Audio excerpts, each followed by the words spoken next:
Currently, Mars is in its sign of rulership, Aries, along with 5 other classical planets, notably the Sun in its sign of exaltation, and then there's Saturn, crippled in debility in Aries. And if you're a modern astrologer, you're also probably paying attention to Neptune crowding the scene, alongside the significant point Chiron. So we have a mix of 7 friends and enemies mixed together. How the heck are we supposed to interpret something like this? Now, I think we miss something quite significant if we only think of Mars as the warrior, as the one who goes out to battle,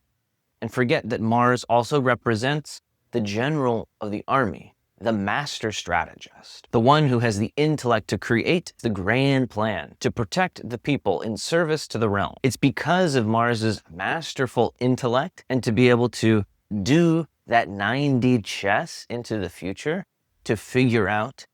the contingency plan to keep everything in order,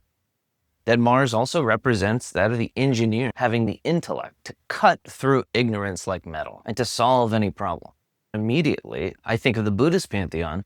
the wisdom being Bodhisattva Manjushri, who holds the sword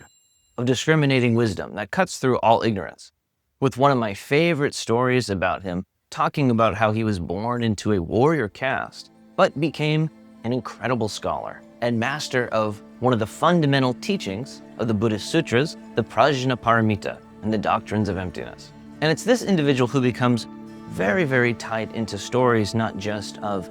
learning and preaching meaningful spiritual discourse, but also conveying skills that were tremendously important to life, like agriculture and irrigation. The stories and patterns of Manjushri as civilization builder and teacher of agriculture we can find in Nepal all the way as far south to the islands of Indonesia.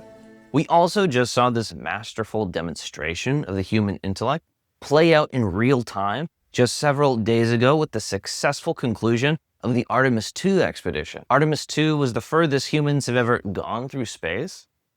We were able to collect a number of novel images at the dark side of the moon, and all the astronauts successfully returned back to Earth. There's a lot of discussion around how malefic or how dangerous these particular transits are going to be overall, but I think we should look to this example as one of the highest and most beneficial manifestations of this transit. And so regardless of what us as individuals may be going through, as I also have many friends experiencing a Saturn return with Saturn in Aries,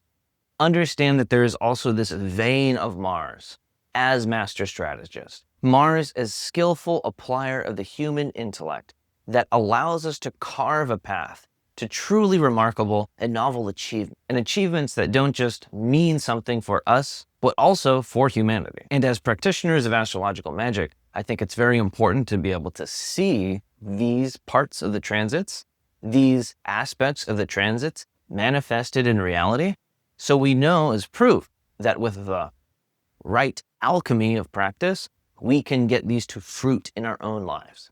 So even if it takes a little encouragement from our side, while Mars is in Aries, he will have the ability to, so to speak, give the correct marching orders to all the other planets that are currently resting in his sign. They are in his house, and so he can give them direction that they are more compelled to follow.